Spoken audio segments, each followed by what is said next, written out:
백기정 2호선의 사건 와이파이. 하나의 사건을 입체적으로 풀어보는 시간, 사건 와이파이 시간입니다. 오늘도 이성과 감성의 이해를 도와주실 두 분 모셨는데요. 백기종 전 수서경찰서 강력팀장 나와 계시고요. 안녕하세요. 네, 안녕하십니까. 백기종입니다. 네, 그리고 2호선 심리상담 전문가 나와 계십니다. 안녕하세요. 안녕하세요. 총선이 이제 딱 2주 남았지 않습니까? 그렇습니다. 4월 15일. 어디 혹은 누구에게 투표하실지 다 정하셨나요? 허를 찔리셨죠, 갑작스럽게? 공직선거법 관련해가지고요. 네. 미리서 얘기 안 하겠습니다. 말씀 안 하셔도 돼요. 그냥 정하시기만 하셨냐. 네, 정했습니다. 저는 사실 못 정하고 있었는데 갑자기 탁 이 당에 꼭 해야 되겠다 이 생각이 드는 보도가 나왔습니다. 나왔나요? 혹시 어딘지 아세요? 국가혁명배당금당 아닙니까? 깜짝 놀래. 네, 허경영 대표가 이끄는 일명 허경영 당이라고도 합니다만 국가혁명 배당금당이라는 건데요. 저는 이 국가혁명 배당금당이 도대체 무엇을 지향하는 당인가 궁금했었거든요. 그랬는데 알고 봤더니 여성 후보만 77명을 배출해낸 그런 아주 놀랄만한 그런 당이었더라고요. 더더군다나 여성 후보를 30% 이상 이렇게 내면 여성 추천 보조금이라고 하는 걸 중앙선거관리위원회로부터 받는데 이 국가혁명배당금당이 8억 4,200만 원을 받았다는 겁니다. 대단하지 않습니까? 이게 이제 허경영 대표 국가혁명배당금당 여기저기 현수막 내걸고 20세 이상, 18세 이상 150만 원, 65세 이상 220만 원 지급하겠다. 돈 준다고 막. 한 가구당 1억 원 주겠다. 이제 굉장히 현혹한 듯한 이런 지금 공약을 내걸고 있는데요. 이번에 논란이 좀 됐던 건 과연 국민의 혈세가 이게 8억 4천여만 원이 허경영 대표가 있는 국가혁명배당금당에 갈 수 있는지 이 논란이 굉장히 많이 되고 있는데 이거 이제 법으로 되어 있어요. 4.15 총선 선거 보조금으로 12개 정당에 440억 7천여만 원을 지급을 했습니다.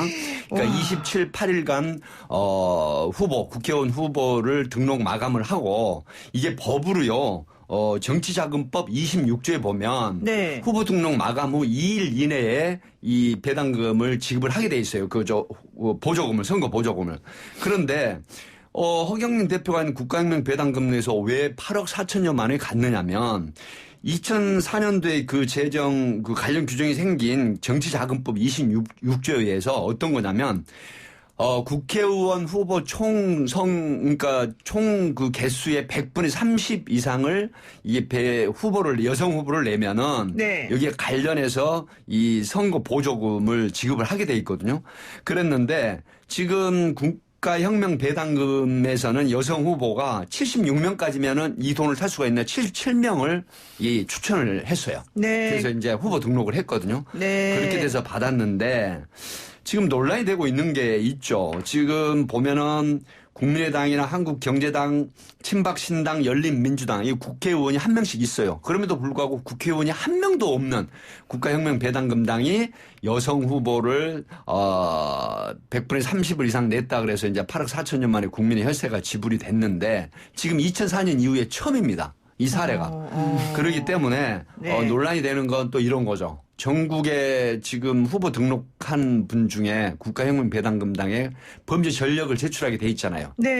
그런데 살인 전과자 또 청소년 강간을 한 전력이 있는 자 이런 사람도 이제 후보로 내정을 했어요. 그래서 여기에 대해서 국민들이 과연 이 법이 적정한가에 대한 퀘션 마크를 달고 있습니다. 그러니까 일단 여성 후보를 76명 내면 우리가 이제 253명이니까 전체적으로 76명을 내면 이제 여성 할당 관련해가지고 보조금을 준다. 그러니까 한 명 더 추가해서 77명 냈다. 그렇죠. 결국은 보조금 때문에 그렇게 한 거 아니냐 이런 생각을 해볼 수는 있는데.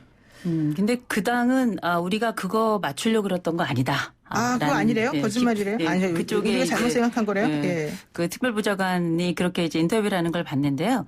일단은 이제 이런 일이 왜 도대체 발생하는가.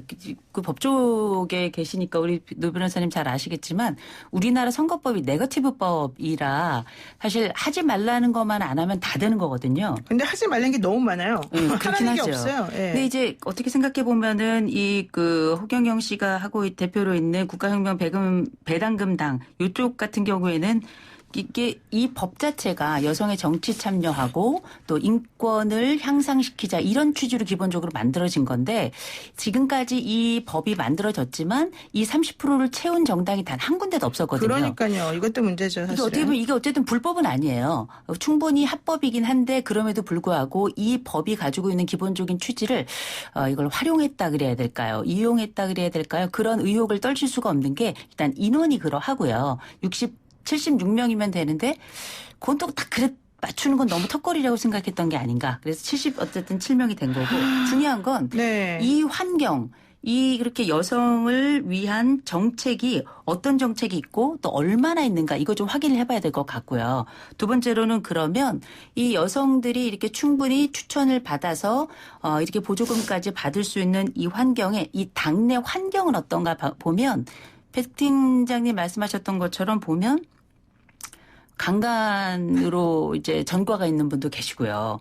그다음에 아동 청소년 그 보호 법률을 위반한 분도 계시고 전체 추천을 받은 분의 30%가 지금 전과자다 이렇게 알려져 있는데 과연 우리가 이 부분을 법에 합당하다면 과연 그대로 이제 바라볼 것인가 좀 생각을 해볼 필요가 있고 특별히 뭐 우리가 알고 있는 뭐 이게 법적으로 문제가 없더라도 도의적인 측면에서 이게 적절치 않다 싶으면 선택하지 않는 것. 그게 사실은 사회적 성숙성이잖아요.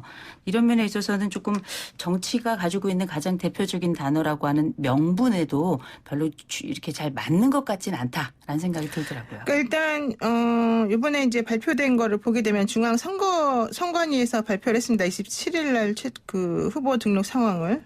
더불어민주당이 253명을 후보로 냈고요. 네네. 미래통합당이 237명을 냈습니다. 네. 그런데 국가혁명배당금당이 235명을 후보로 냈어요. 네. 세 번째라는 겁니다.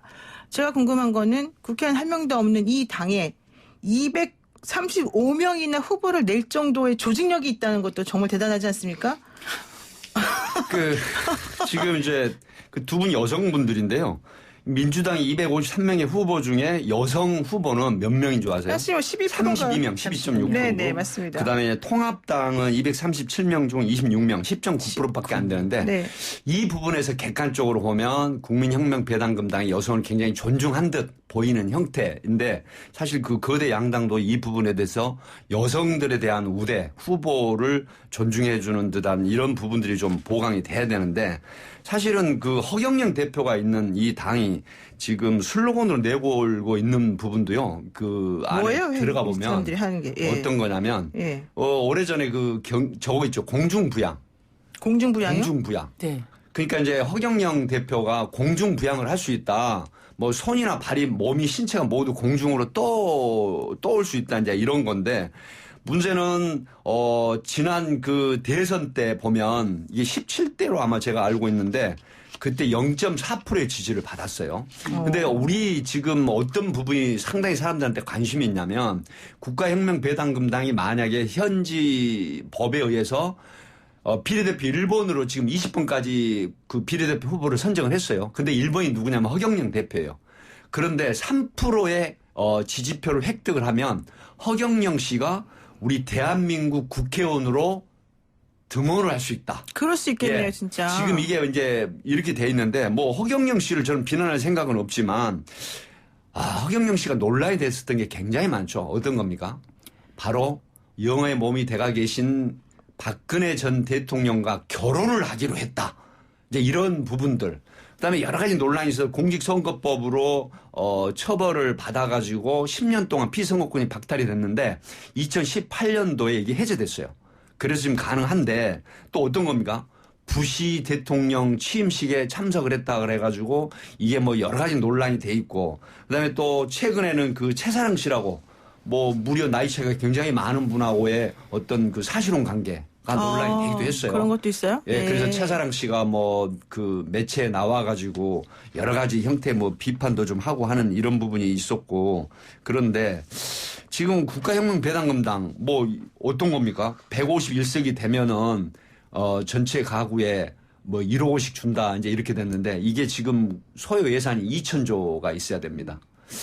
그런데 만약 3%의 지지를 받았을 때 허경영 대표가 국회의원이 됐다라고 하면 그 이후에 어떤 광폭 행보, 좀 기이한, 특이한 이런 부분들이 상당히 희화될 가능성이 있지 않을까 하는 우려도 개인적으로 좀 있습니다. 네, 제가 이제 그래서 조금 찾아봤습니다. 이 당이 도대체 뭐냐 그랬더니 17대 대통령 선거 당시 경제공화당이란 이름으로 이제 후보 소속으로 이 허경영 씨가 출마해서 화제를 모았고요. 그 이후에 2019년 8월 15일 광복절에 창당을 했는데 네.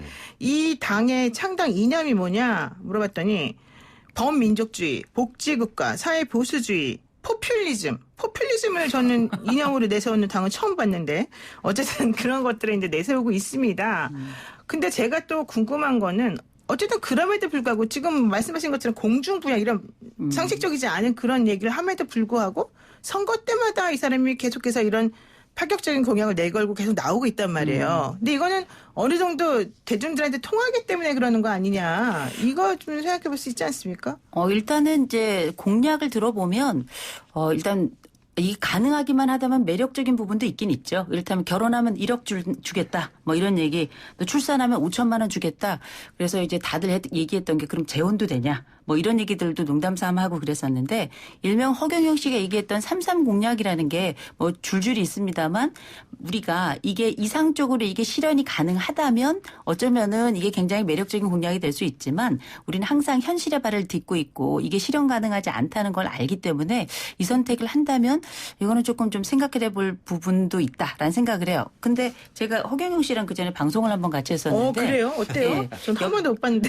옆자리에 앉으셨는데 일단은 향수 냄새는 대단히 강하고요. 네. 그리고 굉장히 자신감이 넘쳐 있고 그다음에 본인이 냈던 여러 공약들이나 했던 행동과 말에 대해서 굉장히 확신이 차 있어요. 그래서 이제 저는 개인적으로 그렇게 이분의 말이 그렇게 믿음직스럽지는 않았고요. 그래서 이제 정말 눈을 바라보면 살이 빠지냐 그랬더니 곧 빠질 거다 저한테 이렇게 눈을 바라보면 살이 빠져요? 그 노래가 있었잖아요. 내 눈을 바라봐, 넌 살이 빠지고. 그런 이런 노래가 있었잖아요. 허경영 씨 눈을 바라보면 살이 빠진다는 거예요? 네, 그래서 이제 한때 그게 굉장히 젊은 층들에게 재미삼아. 좀 미리 알려주시지. 저도 좀 한번 해보게. 그러셨구나. 네. 근데 여하간에 우리가 이런 일들이 왜 대중에게 통하는가? 그러니까 대중이 이거를 진지하게 받아들이는가? 대부분 이제 가십으로 받아들이는 경우가 많고요.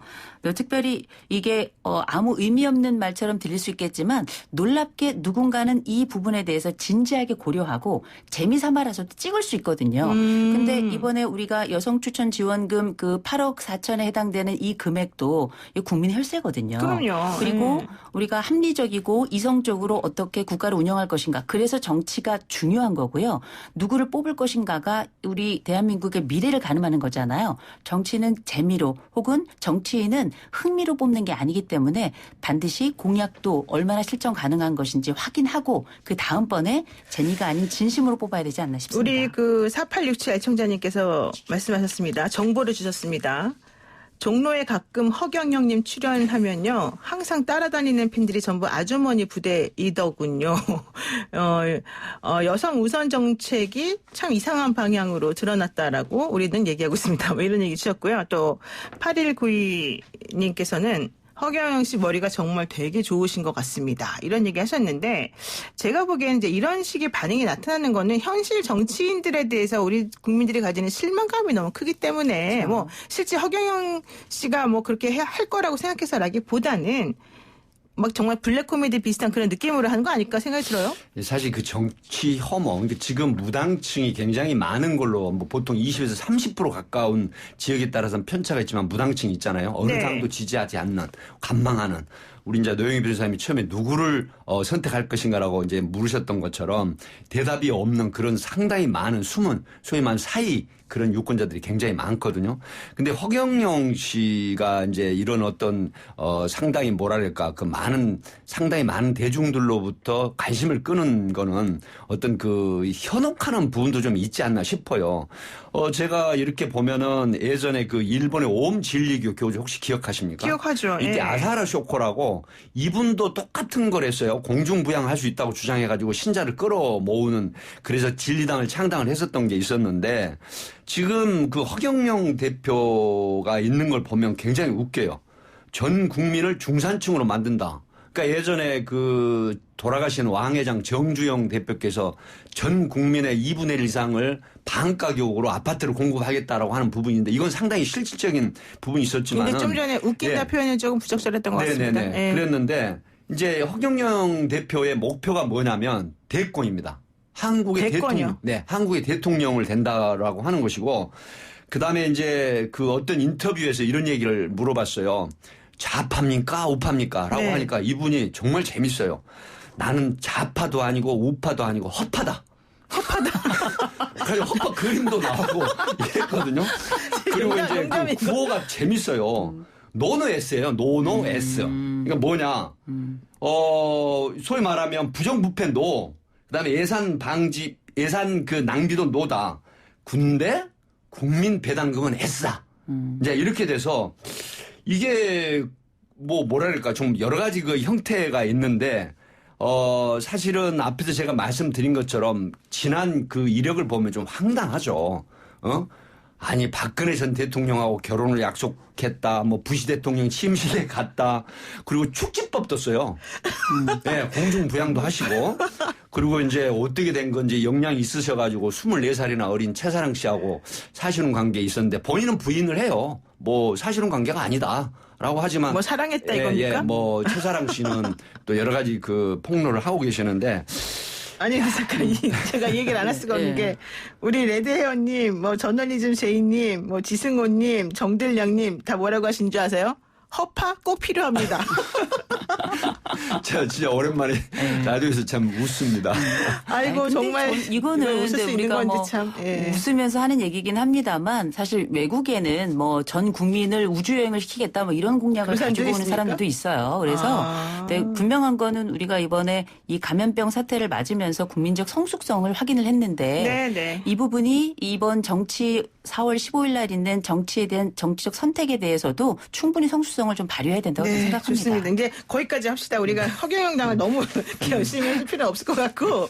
자, 이제 그 성범죄 전과자를 공천한 당의 뭐 여성 추천 보직을 모두 다 줘버렸다. 이거 정말 황당한 얘기였습니다. 여기까지 하는데요.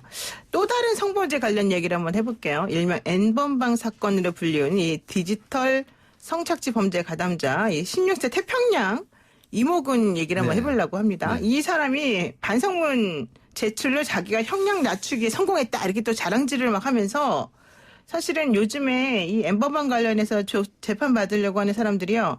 나 반성문 100장 썼어, 1000장 썼어 이러면서 서로 자랑을 한다는 거예요. 이게 도대체 뭡니까, 백 팀장님? 네, 이게 이제 반성문이 굉장히 그 의도된 어떤 그 선처를 받거나 또 감형을 목적으로 하는 계획된 행동이거든요. 이게 정말 진정으로 우러나서 반성문을 제출한 게 아닌데요.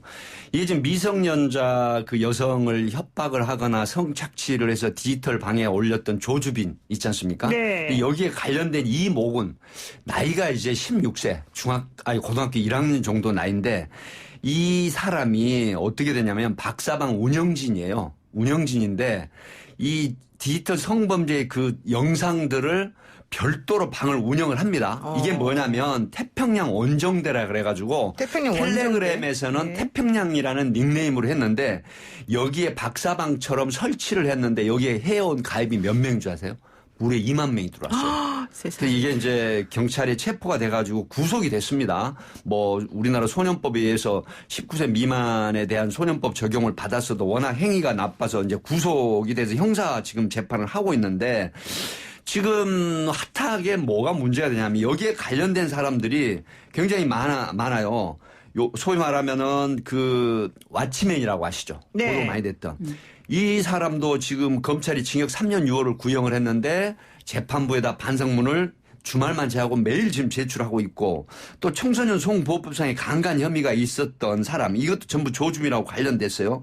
조주빈한테 개인정보를 제공을 해가지고 이제 그 동조를 했던 사람인데 이 사람도 지금 매일 반성문을 제출하고 있는데 문제는 뭐냐. 반성문을 제출하게 되면 우리 노영희 진행자께서도 아시지만은 이게 개전의 정이 있다. 반성을 한다. 범죄에 대해서 뉘우치고 잘못을 깨닫고 후회한다.